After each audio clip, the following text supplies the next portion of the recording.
नमस्कार, स्वागत है आपका इंडिया न्यूज़ इन खबर में और मैं हूं मनोज कुमार।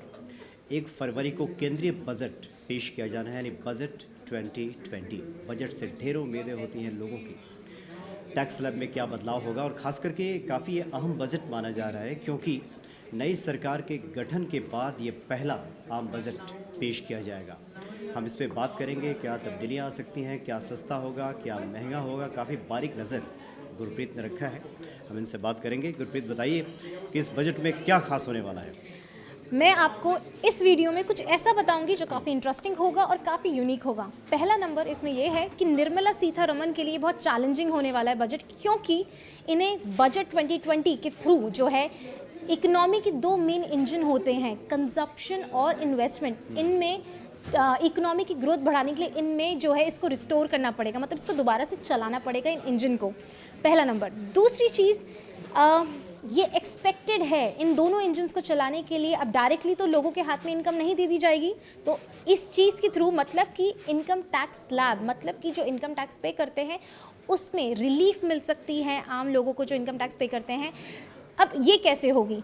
5%, पहले लगता था 2.5 लाख से 5 लाख तक के लोग जो कमाते थे वो 5% देते थे, तो अब ये हो सकता है कि 5% जो लगता है वो 7 लाख तक के लोगों को मिल सकता है, मतलब 7 लाख जो इनकम अर्न करते हैं वहाँ तक का टैक्स स्लैब इंक्रीज हो सकता है। पहली चीज़। दूसरी इसमें यह है कि इस बजट 2020 में जो है सीनियर सिटीजन से related pension schemes, saving schemes भी अनाउंस करी जाएंगी। अब सवाल ये उठता है कि बजट के बारे में बहुत लोग ध्यान रखते हैं कि हमें टैक्स में कुछ मिल जाए, मतलब हमें रिलीफ मिल जाए टैक्स में, बट इससे होता क्या है? ओवरऑल पर्सपेक्टिव में आपको इस चीज़ का बताती हूँ।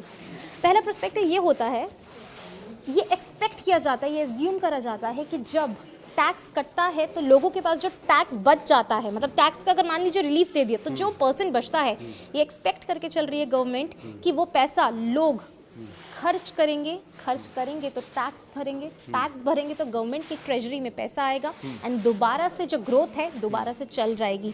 तो ये एक्सपर्ट्स जो हैं ये बिलीव करते हैं कि लोग ऐसा करेंगे और यही एक तरीका होता है क्या बोलते हैं, इकोनॉमी को दोबारा से चलाने का। क्योंकि जैसे कि हम हालांकि दे सकते हैं जीएसटी और डिमोनेटाइजेशन की वजह से और जॉब्स भी बहुत कम है, हाई परसेंटेज ऑफ, मतलब बहुत ज़्यादा जॉबलेस इस वक्त है इंडिया में, मतलब ज़्यादा कुछ नहीं है।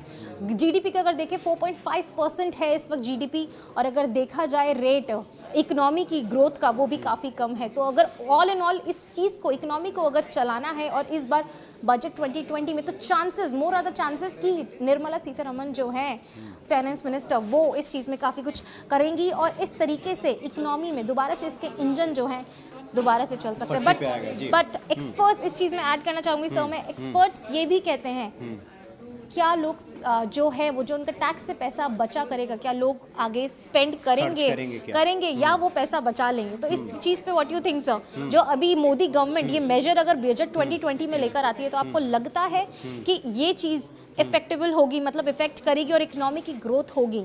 जी हाँ, बिल्कुल ये हो सकता है, क्योंकि काफ़ी आपने महत्वपूर्ण बातें बताई कि एक तो है कि टैक्स से जो लोगों को छूट मिलेगी। आपने कहा कि जो पूरा अर्थव्यवस्था, एक साइकिल, जो सर्कल होता है वो घूमना शुरू करता है और फिर अर्थव्यवस्था से पटरी पे आ जाती है। देखिए, एक एक करके अगर मैं आपसे कुछ जानकारी लूँ, सबसे पहले इनकम टैक्स स्लैब में ये हमने सुना है, इस बात की संभावना है कि शायद सरकार छूट देने जा रही है। बिल्कुल। आपने कहा भी कि 2.5 लाख की जो छूट थी उसको शायद बढ़ाने जा रही है, तो क्या उम्मीद की जाए, कितना बढ़ सकता है इस पर? अगर नंबर्स के हिसाब से देखे जाए 2.5 लाख से 7 लाख तक जो लोग कमाते हैं उसमें 5% लगेगा स्लैब। 7 लाख से 10 लाख जो लोग कमाते हैं उसमें लगेगा 10%। 10 लाख से 20 लाख जो लोग कमाते हैं उसमें लगेगा 20%, और 20 लाख से 10 करोड़ जो लोग कमाते हैं उसमें लगेगा 30%। आई थिंक अगर टैक्स स्लैब चेंज होता है तो इकोनॉमी में जो है सुधार होने की संभावना है और देखने की संभावना है। जी हाँ, जी हाँ, बिल्कुल, ये बहुत महत्वपूर्ण बात है और एक आम आदमी चाहता भी था कि सरकार से उम्मीदें भी थी कि वो उसमें टैक्स स्लैब में इस बार छूट दी जाए। एक और महत्वपूर्ण बात जो आपने जिक्र किया गुरप्रीत, कि अर्थव्यवस्था को किस प्रकार से पटरी पर लाया जाए। एक तो है कि टैक्स स्लैब में सरकार छूट देगी, फिर आपने रोज़गार की बात की, या फिर बहुत सारे जो प्रोडक्शन एक्टिविटीज़ हैं भारत में वो बंद पड़ी हैं या फिर वो कंटिन्यू नहीं हो रहा है।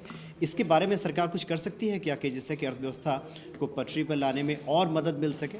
बिल्कुल, इसका मैं सबसे अच्छा बहुत अच्छा सवाल आपने पूछा, मैं इसका आपको जवाब देना चाहती हूँ। ये अर्थव्यवस्था जो है हमारी खराब हुई है, इसके रीज़न बहुत सारे हैं।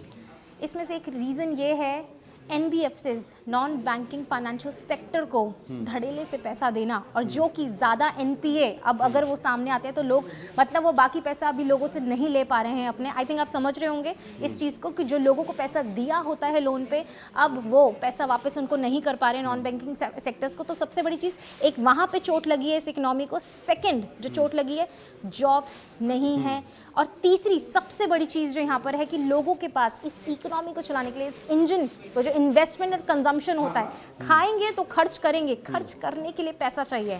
तो वो चीज़ GST और डिमोनेटाइजेशन की वजह से क्या हुआ है, जो घर के पैसे होते हैं जो महिलाएं जो संभाल के रखती थी, अब वो चले गए बैंक में। तो पैसा कम होगा, तो इस वजह से ये जो इकोनॉमी का जो इंजन है इस वक्त गड़बड़ाया है। ये इसका मेन रीज़न है। जी हाँ, बिल्कुल। हालांकि जो अर्थव्यवस्था की जो चाल है, ये तो काफ़ी गंभीर मसला होता है। कुछ हल्की फुल्की हम लोग अगर बातें करें, आमतौर पे गृहिणियों का जो ध्यान होता है कि किस प्रकार से वस्तुओं की कीमतों में इजाफा ना हो, क्या कमी आएगी क्या, तो क्या लगता है कि इस पर, हालांकि ये भी ध्यान रखना होगा कि गवर्नमेंट का ये पहला बजट है, नई सरकार का पहला बजट है, और पहले बजट में गवर्नमेंट लिबरल कम रहती है, उदार कम होती है चीज़ों को लेके। तो क्या लगता है इसमें? मुझे ऐसा लगता है ये हाई टाइम है कि गवर्नमेंट को इस चीज़ पे ध्यान देना ही पड़ जाएगा, क्योंकि यही एक तरीका है इकोनॉमी को ठीक करने के लिए। बात यहाँ पे रही खाने की, जो महिलाओं को ज़्यादा होता है कि जो खाने की वस्तुएं वो सस्ती हो, तो चांसेस हो सकता है कि इस बार कम हो। बट अगर ट्रेंड्स देखा जाए तो खाने की चीज़ों पर जो टैक्स लगता है और जो महंगाई बढ़ी है वो काफ़ी ज़्यादा है। अच्छा sir, as a common man, आप भी कॉमन मैन है, आपकी क्या एक्सपेक्टेशन है बजट 2020 से? देखिए, जहाँ तक एक्सपर्ट्स का कहना है और मेरा भी मानना है कि आमतौर पे कोई भी नई सरकार जब पहला बजट पेश करती है तो उदारता थोड़ी कम दिखाती है, और उससे आम लोगों का जो तात्कालिक लाभ है वो तो प्रभावित होता है, लेकिन लॉन्ग रन में, लंबे समय में देखें तो अर्थव्यवस्था को मजबूती लाने में इससे काफ़ी मदद मिलती है। तो टैक्स छूट देगी गवर्नमेंट, ये लग रहा है कि टैक्स स्लैब में छूट मिलेगा, लेकिन अन्य कामों में शायद ही रियायत दे गवर्नमेंट, ऐसा मुझे लगता है। तो आने वाले समय में एक हम उम्मीद कर सकते हैं कि एक बैलेंस्ड लेकिन एक सख्त बजट ये दिखाई दे सकता है, मेरा ऐसा मानना है। बिल्कुल, मुझे भी इस चीज़ में बिल्कुल ये लगता है कि बजट 2020 इस बार स्पेशल है, क्योंकि फाइनेंस मिनिस्टर निर्मला सीतारमण के लिए भी ये बहुत चैलेंजिंग है और लोगों की बहुत ज़्यादा एक्सपेक्टेशन है। तो देखना ये होगा कि इस बार 1 फरवरी को जो ये पेश होगा बजट, ये क्या ऐसा कुछ यूनिक और स्पेशल। आखिरी सवाल आपसे ले लेते हैं गुरप्रीत। बिल्कुल, चूँकि जो लोग देख रहे होंगे उनके उम्मीद होगी, जानना भी चाहते होंगे कि इस बार का बजट लोगों के जेब पे क्या भारी पड़ने वाला है या राहत देने वाला है?